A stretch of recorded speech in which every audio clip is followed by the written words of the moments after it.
ஆழ்ந்து கேளுங்கள். இந்த மூல மந்திரத்தை தான் நீங்கள் எல்லாருக்கும் கொடுக்க போறீங்க. மக்களையும் சதாசிவனையும் இணைப்பதற்கு மக்கள் திரும்ப திரும்ப தியானம் பண்ண வேண்டிய மந்திரம் இதுதான். ஆழ்ந்து கேட்டுக்கோங்க. ஓம் ஹாம் ஹௌம் சிவாய நமஹ. ஓம் நித்யானந்த மகாசதாசிவோகம்.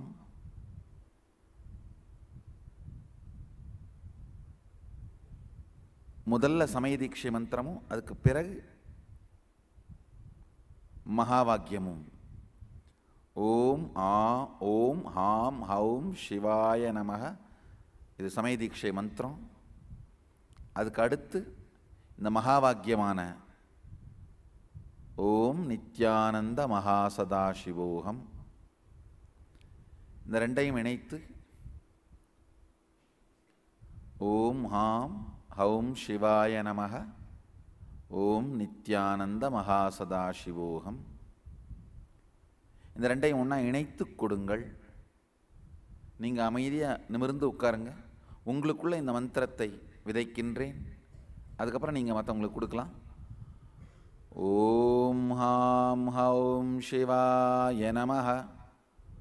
ஓம் நித்யானந்த மகாசதாசிவோகம். ஓம் ஹாம் ஹௌம் சிவாய நமஹ. ஓம் நித்யானந்த மகாசதாசிவோகம். ஓம் ஹாம் ஹௌம் சிவாய நமஹ. ஓம் நித்யானந்த மகாசதாசிவோகம். ஓம் ஹாம் ஹௌம் சிவாய நமஹ. ஓம் நித்யானந்த மகாசதாசிவோகம். ஓம் ஹாம் ஹௌம் சிவாய நமஹ. ஓம் நித்யானந்த மகாசதாசிவோகம். ஓம் ஹாம் ஹௌம் சிவாய நமஹ. ஓம் நித்யானந்த மகாசதாசிவோகம்.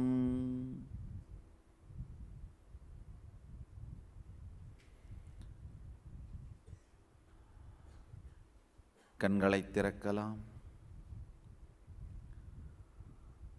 ஆழ்ந்து கேளுங்க. வாழ்க்கையோட சாரமே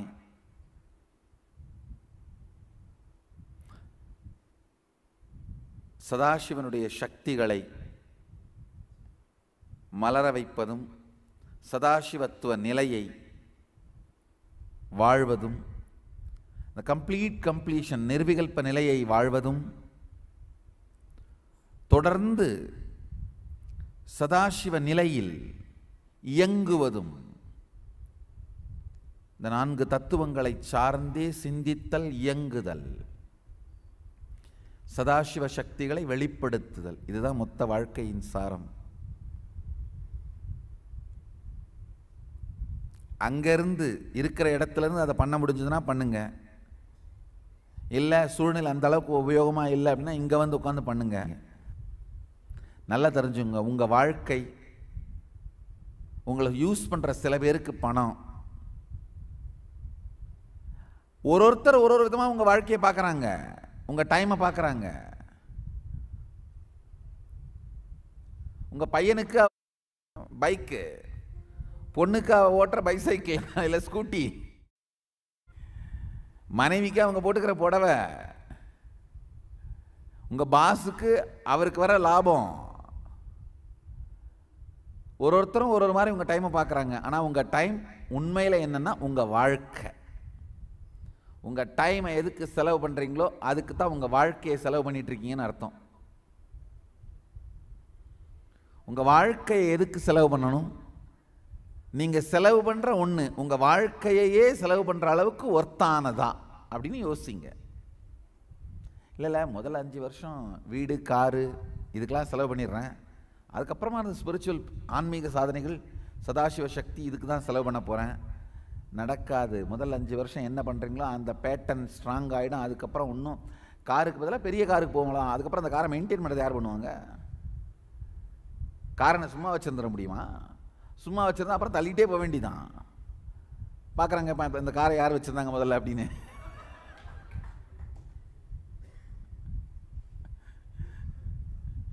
நல்லா தெரிஞ்சுக்குங்க, எதை ஒன்றத்தை உருவாக்குறதுக்காக கொஞ்சம் நேரத்தை ஸ்பெண்ட் பண்ணலான்னு நினைக்கிறீங்களோ நேச்சுரலாக அதுக்கப்புறம் மனம் வந்து அதை மெயின்டைன் பண்ணுறதுக்கு தான் போகுமே தவிர அதிலிருந்து வெளியில் போகாது. எது ஒரு பெரிய கொடூரமான பாடம் நம்ம எல்லாருக்கும் மீடியா கற்றுக் கொடுத்துருச்சு. மொத்த வாழ்க்கையோட சாரமுமே ஒரு வீடும் ஒரு காரும் கொஞ்சம் பேங்க் பேலன்ஸும் இதுதான் அப்படின்னு ஆணித்தரமா நம்மளை நாமளே கன்வின்ஸ் பண்ணிக்கிற அளவுக்கு இதை வச்சு தான் உங்கள் ஐடென்டிட்டியையே நீங்கள் மற்றவங்களுக்கு காட்டுற அளவுக்கு உங்களை நம்ப வச்சுட்டாங்க. நம்ம காரை வச்சா நம்ம ஸ்டேட்டஸ் இப்போ இந்த சிம்மாசனமெல்லாம் வந்து பாரம்பரியத்துக்காக போட்டுக்கிறேன், இல்லைன்னா இந்த பாரம்பரியங்களை இப்போ சொல்கிறதுக்கு ஆளே இல்லையேன்றதுக்காக இதெல்லாம் போட்டுக்கிறேன். ஆனால் இதை சார்ந்தா இப்போ சிம்மாசனம் இந்த கண்டியெல்லாம் வந்து இல்லைன்னா இதெல்லாம் போட்டுக்கிறதுக்கே எனக்கு ஆள் இல்லைங்க, இதெல்லாம் மக்கள் நினைவுலேருந்து மறந்து போயிரும் போல இருக்கு. இதெல்லாம் இருந்தது அப்படின்னு வேற எங்கே போய் இதெல்லாம் பார்க்குறீங்க சொல்லுங்க? வேற யார் இதையெல்லாம் தைரியமாக போட்டு நெஞ்ச நிமித்தி காட்டுறதுக்கு இருக்காங்க?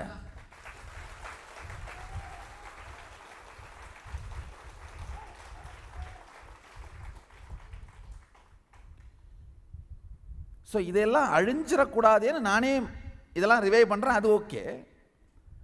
ஆனால் ஒரு இவங்கெல்லாம் எனக்கு சொல்லும் பொழுது தான் எனக்கு புரியுது சொசைட்டி எந்த அளவுக்கு உங்களை பிரெயின் வாஷ் பண்ணி வச்சிருக்குன்னு.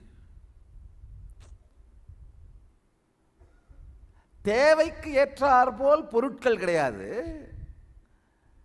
மற்றவர்கள் மதிப்பதற்காக பொருட்கள், அதுக்காக உங்க லைஃபை ஸ்பெண்ட் பண்றது. என்ன கொடுமையான வாழ்க்கை பாருங்க. இது மாதிரியான கொடுமையான வாழ்க்கை எதுவும் கிடையாது.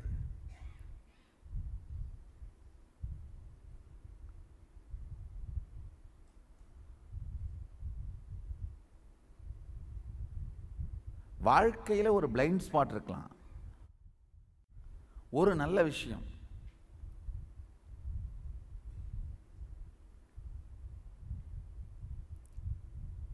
நாத்திகத்தினால் டிப்ரெஷனை தவிர வேற எதையும் கொடுக்க முடியாதுன்னு ஒரு காமன் மேனுக்கு புரிய ஆரம்பிச்சிருச்சு. அதாவது சரியான பாதை எதுன்னு இன்னும் மக்கள் கண்டுபிடிக்கல, தவறான பாதை இதுன்னு கண்டுபிடிச்சிட்டாங்க. அது நடந்துருச்சு. அதனால தான் சின்ன சின்ன கோவிலெல்லாம் கூட கூடுற கூட்டத்தை பாருங்க. கோவில்கள் எல்லாம் நிறைய துவங்கி விட்டது. நல்ல செய்தி, நல்ல விஷயம். ஐயா, என் உண்மையிலேயே சொல்றேன், திருவண்ணாமலை கோயில் அவ்வளோலாம் பாப்புலர் கிடையாதுங்க. நான் பிறந்து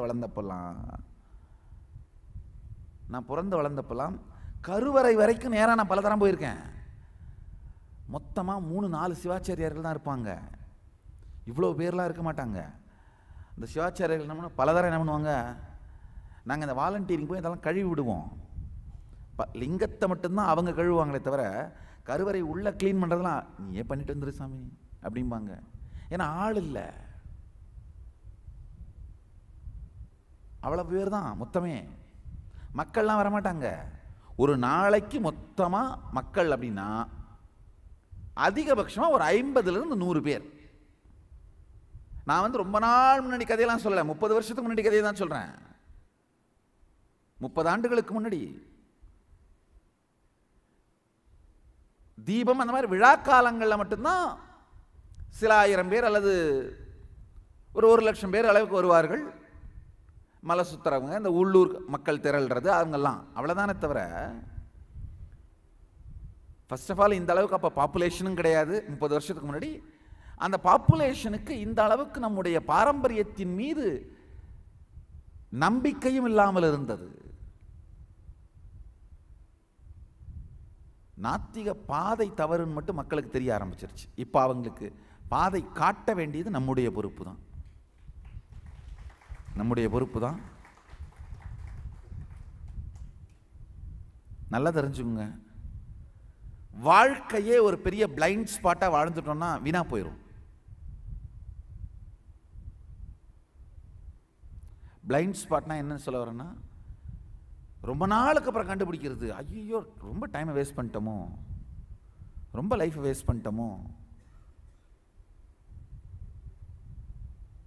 நான் பார்த்துருக்கேன், ஒரு தரம் இங்கே ஆதீனத்தில் ஒரு பிரேக் த்ரூ கொடுத்து நெக்ஸ்ட் லெவல் பவர்ஸ் மேனிஃபெஸ்ட் பண்ண வச்சு குருகுலத்து குழந்தைங்களை நெக்ஸ்ட் லெவலுக்கு எடுத்துகிட்டு போவேன். முதல்ல ஒரு இந்த வருஷம் ஆரம்பிக்கும் பொழுது ஒரு செட் ஆஃப் இனிஷியேஷன் கொடுத்து நெக்ஸ்ட் லெவல் பவர்ஸ் எடுத்துகிட்டு போனேன். அதுக்கப்புறம் ஒரு பிரேக் விட்டு எல்லாம் அந்த ப்ரோக்ராம்ஸ்லாம் நடத்திட்டு இருந்து இப்போ திரும்ப இந்த ஔஷதங்கள் மூலமாக நெக்ஸ்ட் லெவல் பவர்ஸ்க்கு எடுத்துகிட்டு போயிட்டுருக்கேன். முந்தானயத்துலேருந்து லாஸ்ட் 3 நாளாக நடந்துட்டுருக்கு. இந்த மாதிரி பவர்ஸை மேனிஃபெஸ்ட் பண்ணி நெக்ஸ்ட் லெவலுக்கு எடுத்துகிட்டு போகும்போது உடனே நான் பார்க்குறேன், நிறைய இந்த டிவோட்டீஸ் உடனே ஃபேஸ்புக்கில் மெசேஜாக வரும், ஐயோ இன்னும் என் பையனை குருக்குள்ள அனுப்பாமல் இருக்கனே, என் பொண்ணை குருக்குள்ள அனுப்பாமல் இருக்கனே, லைஃப்பை வேஸ்ட் பண்ணிகிட்டு இருக்கோமோ, டைமை வேஸ்ட் பண்ணிகிட்டு இருக்கோமோ, டைம் டிலே பண்ணிகிட்டு இருக்கோமோ. நல்லா தெரிஞ்சுக்குங்க, நம்ம தமிழர்களுக்கே உரிய சாபக்கேடு இன்னொன்று என்னென்னா, தும்ப விட்டுட்டு வாழை பிடிக்கிறது தான். பிடிக்க வேண்டியது பிடிக்காமல் விட்டுருவோம், அது போன அப்புறம் என்ன பண்ணுவான், ஐயோ ஐயோ அப்படின்னு போய் வாழை பிடிக்கிறது. ஐயோன்னு போய் என்ன பண்ணுவோம், வாழை பிடிக்கிறது. இது நம்ம தமிழர்களுக்கே உரிய மிகப்பெரிய பெருமை. என்னையும் ஈரோட்டில் விட்டு பெங்களூர்ல இருந்து பிடிக்கிறது. நீங்க எல்லாம் அதானே, நல்லா தெரிஞ்சுக்கோங்க. இதுல ஒன்றும் ஈரோட்டை என்னை விட்டு பெங்களூர்ல இருந்து பிடிக்கிறது, மதுரைக்கு போனா விரட்டுறது, பெங்களூர்ல வந்து உட்காந்து டிரான்ஸ்லேஷன் கேட்கறது, மதுரைக்கு போய் பச்சை தமிழில் பேசினா விரட்டுறது, பெங்களூரில் வந்து ஹெட்ஃபோனை போட்டுக்கிட்டு நான் இங்கிலீஷில் பேசுறது, தமிழில் கேட்குறது. நான் இங்கிலீஷ் சொல்லிட்டு இருப்பேன், there is a great saint Thirumoolar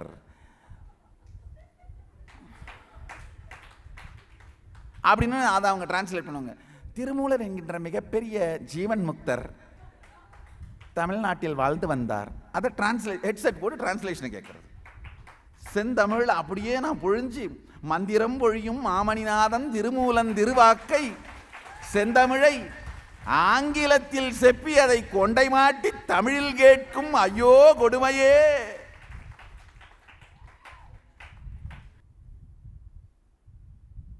இப்போ இந்த ஔஷதம் என்ன பண்ணிட்டு இருக்கேன், நம்ம அகத்தியரும் போகரும் சொன்ன அதே தான் பண்ணிட்டு இருக்கேன். அட பாவிகளா, இது ஓம் பாட்டன் முப்பாட்டன் நம்ம முப்பாட்டனுங்க செந்தமிழ் அழகா செதுக்கி வச்சதடா.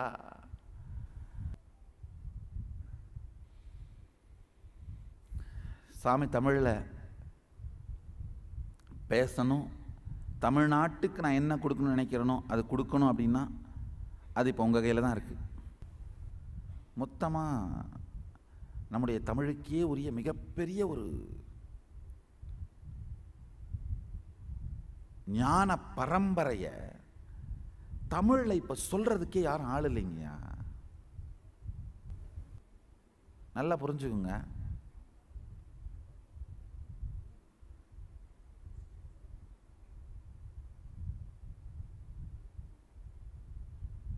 பிட்டுக்கு மண் சுமந்து பெரம்படிப்பட்டது ஒரு தத்துவத்தை வெளிப்படுத்துவதற்காகவும் அதையும் தாண்டி நிஜத்திலும் இறங்கி வந்தார்.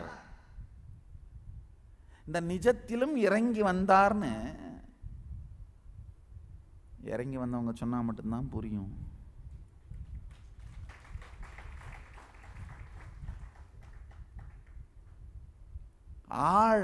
ஆழத்தோடு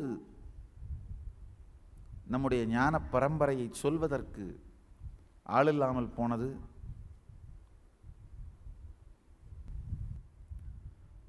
சாஸ்திர பிரமாணம், ஆப்த பிரமாணம், ஆத்ம பிரமாணம், அது சாட்சி பிரமாணம்னு மிக தெளிவா இந்து மதத்தினுடைய ஆணி வேரை தமிழில் சொல்வதற்கு ஆள் இல்லாமல் போனதுங்க.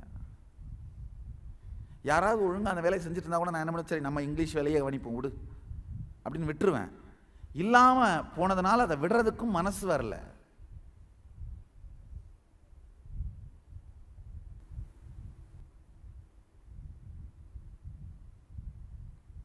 நடக்க வேண்டிய மிகப்பெரிய செயல். பெருமானுடைய தேராக இருந்தாலும்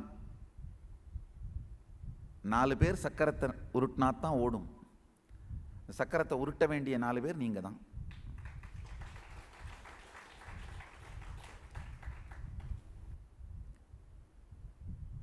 பெரிய நல்ல வேலை செய்யலாம், சூழ்நிலைகள் மலர்கின்றது. பொறுப்பு நம் கையில் தான். பொறுப்பு நம் கையில் தான். சதாசிவன் அழைக்கின்றார்.